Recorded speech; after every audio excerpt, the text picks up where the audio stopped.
ஒரு அழகான காட்டின் நடுவில் ஒரு பெரிய நீல நிறக் குளம் இருந்தது. அதன் அருகில் 2 வாத்துகளும் ஒரு ஆமையும் மகிழ்ச்சியாக வாழ்ந்தனர். அவர்கள் தினமும் ஒன்றாக பேசிக்கொண்டும் சிரித்தும் நல்ல நண்பர்களாக நேரத்தை கழித்தனர். ஒரு வருடம் கடும் கோடை வந்தது. மழை பெய்யவில்லை. குளத்தின் தண்ணீர் மெதுவாக குறையத் தொடங்கியது. சில நாட்களில் குளம் கிட்டத்தட்ட காய்ந்தது. ஆமை மிகவும் கவலையடைந்தது. ஒரு வாத்து யோசித்து சொன்னது, நாம் வேறு குளத்திற்கு போகலாம். அப்போது ஒரு யோசனை வந்தது. ஆனால் நம் நண்பனை எப்படி கூட்டிச் செல்வது? வாத்துகள் யோசித்து ஒரு நீண்ட குச்சியை கொண்டு வந்தன. வாயைத் திறக்காதே என்று ஆமையை எச்சரித்தன. ஆமை குச்சியை வலியாக கடித்தது.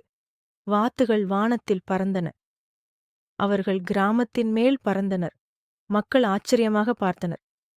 ஆமை பறக்கிறது என்று மக்கள் பேசினர். அதைக் கேட்ட ஆமை பெருமை கொண்டது. ஆமை பெருமையுடன் பேச நினைத்தது. இது என் என்று சொல்ல வாயைத் திறந்தது. வாயைத் திறந்த உடனே ஆமை கீழே விழுந்தது. வாத்துகள் சோகமாக பார்த்தன. அவசரமாக பேசுவது ஆபத்தைத் தரும். சில நேரங்களில் அமைதிதான் பாதுகாப்பு.